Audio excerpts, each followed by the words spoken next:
Hi and welcome to a new video. This time we're going to be painting some flowers again, but we're going to do something slightly different. So last time we just made the petals. This time we are going to add some color into the middle. So I'm going to show one in real time and then I'm going to speed things up from there, going to make a very similar piece to this. So let's get started. I start with taping down the paper again. Today I will use the one that is meant for watercolor because it is made for keeping more water, and if I'm going to drop the other paint in the middle, it needs to be somewhat wet. So I will be using pink again because I like how it acts, and I will also be using purple because I also like how that one behaves. As I mentioned in the other video, I put the straight edge on the paper flat, so I put it on the paper like this, and then I make a motion that goes down, over, down, and lift. So I think this will be the middle of my flower. So I'll just drop down a little bit of pink and purple there, and then I'll move on. Now I think this should be better for me to do it this way, so you'll see better that I keep the angle of the new petal somewhat similar to the angle that I went out here. So when I make this, I put it down, I drag it down, and then I go almost 90 degrees out. I stop, almost, drag it down a little bit more, and then I lift.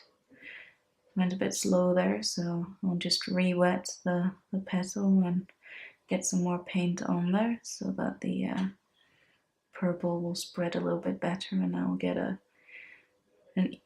more even color, a more even pink.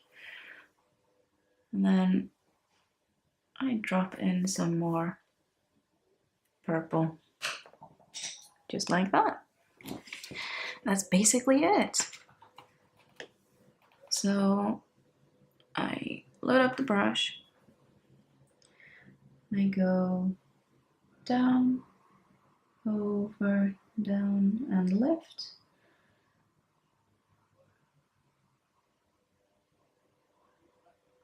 And make it somewhat wet again. And then I just drop in a couple of dabs of purple in there. Then I go further, try some more paint on my brush. I go from the middle, go down, out, down, and lift.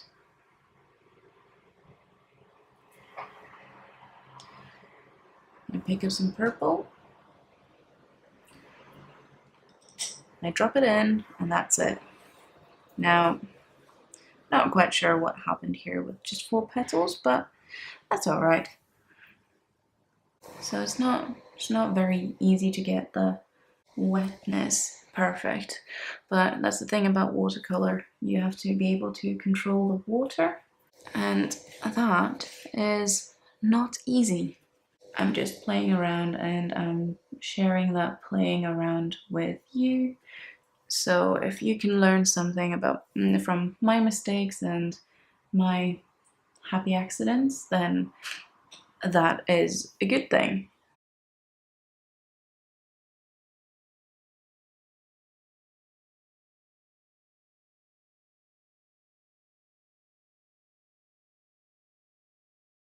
So another thing we can do is to have different colors on each end of this brush.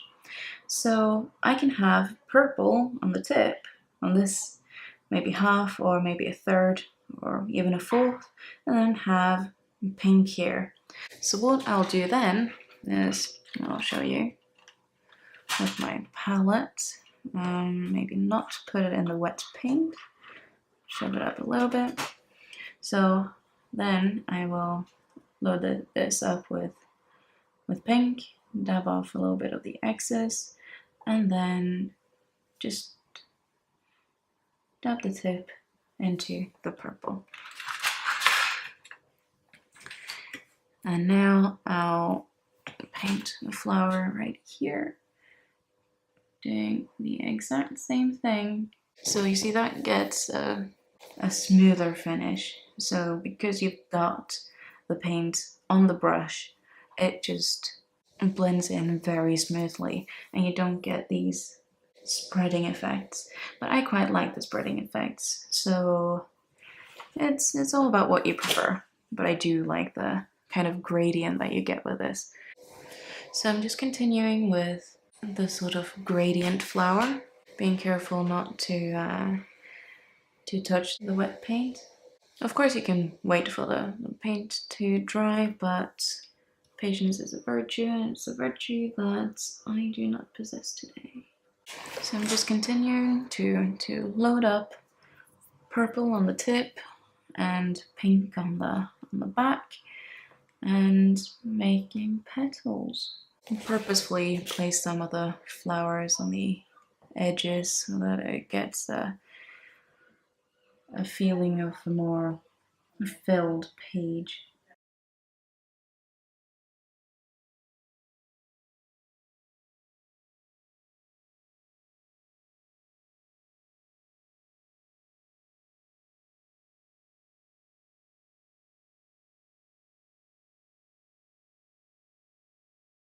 Now I will be adding some leaves. I do like adding leaves to these. It just adds a bit of contrast. I'm for this using a mix of two greens that I've got because I don't have the green that I want. Mixing sap green and leaf green, you get a nice color. Not too light like the leaf green and not too, I think it's a muddy color, the sap green. For the leaves, I'll just try to find the white spaces, see where it's more natural, there's a leaf coming out from the flower, and I'll do the exact same thing. This paint acts really, really weird. It pulls up in weird ways, and I'm not really sure why. It's as if I'm painting on plastic sometimes, but I'm not. I'm painting on paper. The pink is doing just fine. The pink is a Winsor & Newton Cotman series. My whole set is from De La Rowney. It doesn't have a pink. For these leaves, I'm just going in with simple strokes, quite generously with paint, and I go whichever way that I want. So for the for this type of stroke, you can go either way. When you've taken the initial stroke down, you can go either left or right. Now, in my first video, I went left. That's what I'm more comfortable with. And you can see when with the leaves that I go both ways, and yeah, I'm more comfortable with going left, but it didn't make for as good of a video because I basically just cover up what I've done with my hand once I put the brush down. So now for some unmasking. Now, what I do when I pull the tape off to make it tug less is that I pull it back on itself. So flat to the paper, and I just drag it back very carefully. And if it seems harder to pull it off, then I stop and see what the problem is. This is from my previous video. I didn't do as much of balancing and trying to make it look like a hole. I was trying different brushes and I was just placing them very randomly.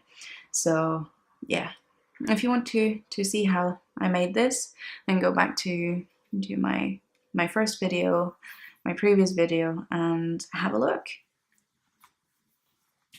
I demonstrate different lengths of the stroke, so the narrow and the long, and the kind of even one that I like.